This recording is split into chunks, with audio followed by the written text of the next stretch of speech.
வணக்கண்டா புள்ள ஆறா பயலுக்க மதுரையிலேருந்து கொடூரமா மாப்பிள. நீங்க தேதி 17 மாப்பிள. என் மச்சா யூனேஷ் உயிரா இருப்பியா? அவன் 20,000 சொலையா போட்டு விட்டான். சொலையா போட்டு விட்டு என்ன ஆகாத நான் டிவி கட்ட போறேன். அதே மாதிரி எனக்கு எங்க துப்பாய் எங்க இருந்து போட்டுச்சு பேசுனீங்க. டிவி வட்டியாச்சா காசு போட்டு வரேன், என்னால முடிஞ்சதை போட்டு வரேன், நிறைய பேர் சொன்னீங்க. ரொம்ப சந்தோஷமா இருக்கு.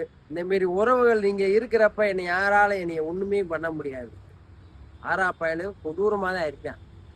டிவி நீ கட்டியாச்சுல, டூடே ஜாலி டுமாரா கல்வின்ற மாரி தான். நீ ஜாலி தான், ஒண்ணுமே பண்ண முடியாது. தலையில நடக்கணும், கால் ரெண்டு மேல இருக்கணும், தலை கீழே இருக்கணும். அதே மாப்பிள ஆறா பயலு கட்டுவாங்க. அப்புறம் கொடூரமா மாப்பிள. எல்லாரும் என்னை விசாரிச்சு இந்த மாதிரி மெசேஜ் பண்ணி ஃபோன் பண்ணி பேசுனீங்கல்ல, எல்லாத்துக்கும் ஒரு மனமார்ந்த நன்றி. மனசார சொல்றேன் மாப்பிள. நீங்க இருக்கிறதே என்னை யாரும் ஒண்ணுமே பண்ண முடியாது. மாப்பிள யுவனேஷ், ஐ லவ் யூடா மாப்பிள. உனக்கு தாண்டா இனிமே பாத்துக்கிறோம்டா. கொடூரமா மாப்பிள.